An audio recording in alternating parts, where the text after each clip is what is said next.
আসসালামু আলাইকুম সকলকে। আজকে দেখাবো আট ডল সার্কিট, যেটার সিকোয়েন্সটা হলো, আমি যদি প্রথম পুশ বাটনটা অন করি তাহলে মোটরটা ফরওয়ার্ড ডিরেকশনে ঘুরবে, এবং দ্বিতীয়টা যখন পুশ করব তখন মোটরটা অন হবে না।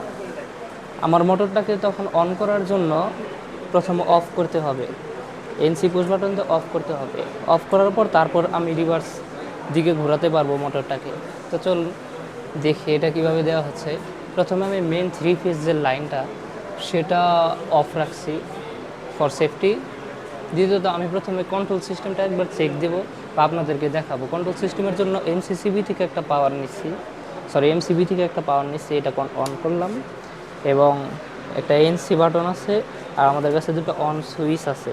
তো আমরা যদি প্রথম অন সুইচটা অন করি তাহলে ম্যাগনেটিক কন্ডাক্টর 1 অন হবে, এবং ম্যাগনেটিক কন্ডাক্টর 1-এর ল্যাচিংটা আমি ম্যাগনেটিক কন্ডাক্টর 2-এ দিয়েছি।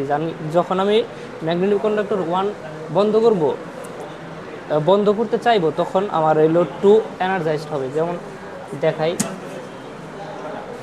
এটা অন বাটন, যেটা এনসি। একটু এদিকে দেখাও তো। এই যেমন এটা এনসি, এটা পুশ বাটন 1, এটা পুশ বাটন 3। তো আমি যখন পুশ বাটন 1 অন করলাম তখন ম্যাগনেটিক কন্ডাক্টর 1 অন হবে, সে অন হয়েছে। এবং আমি স্টপ বাটন স্টপ দিলাম, আবার পুশ বাটন 2 অন করলাম, তো ম্যাগনেটিক কন্ডাক্টর 2 অন হয়েছে। এবং ম্যাগনেটিক কন্ডাক্টর 2-1-এর কন্ট্যাক্টটাই আসলে রিভার্স ফরওয়ার্ড। তো আমি এখন মেইন লাইনে চলে যাই, থ্রি ফেজ লাইন অন করলাম, আমি মোটরটাকে ফরওয়ার্ড ডিরেকশনে ঘোরাবো।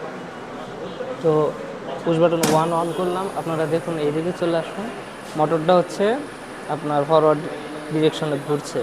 দ্বিতীয়ত আমি এটাকে স্টপ করলাম, আবার পুশ বাটন 2 অন করলাম যেন মোটরটা রিভার্স ডিরেকশনে ঘুরে। আর সার্কিটটাকে পুরোপুরি অফ করে দেব এটি দিয়ে। ধন্যবাদ, থ্যাংক ইউ।